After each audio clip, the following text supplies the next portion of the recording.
സാറേ ആ വാടാ. ഇത് താൻ ഈ കുട്ടിക്ക് കൊടുത്തതാണോ? ആ അതെ സാർ. വായിക്ക്. വായിക്കാൻ. ഞാൻ ഈ ഓഫീസിലെ പിയൂൺ ലോനായി. വളരെ പ്രാക്ടിക്കൽ ആയിട്ടാണ് ഞാനിത് എഴുതുന്നത്.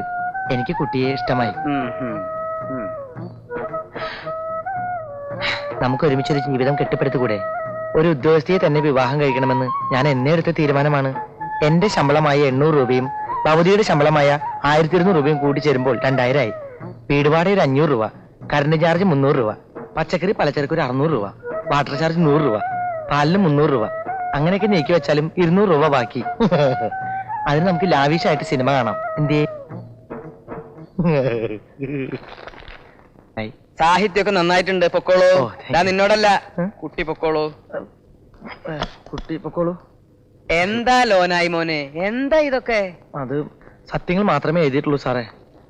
ശക്തമായ സാമ്പത്തിക അടിത്തറ ഉണ്ടെങ്കിൽ മാത്രമേ അതിന്റെ മേൽ ദാമ്പത്യം വന്ന കൂര പണിയാൻ പറ്റൂ. നിന്റെ കൂര എന്റെ ഓഫീസിലിട്ട് തന്നെ പണിയണോ? പുതിയതായി ജോയിൻ ചെയ്ത ഏതെങ്കിലും ഒരു പെൺകുട്ടിക്ക് താൻ ലൈഫ് ലെറ്റർ കൊടുക്കാതിരുന്നിട്ടുണ്ടോ? ഉണ്ട് സാർ. നമ്മുടെ വിലാസിനിക്ക് കൊടുത്തിട്ടില്ല. പ്രതിഫലം മെച്ചിക്കാതെ കർമ്മം ചെയ്യുക. ഈ കാര്യത്തിൽ ഇതാണ് എന്റെ പോളിസി. പ്രതിഫലം ഞാൻ നിനക്ക് തരാം. അയ്യോ സാറിനതൊരു ബുദ്ധിമുട്ടാവില്ലേ? വാ. എന്താ? നിനക്ക് ഈ മാസത്തെ ശമ്പളം ഇല്ല. അയ്യോ പോയി ചായ കൊണ്ടുടാ.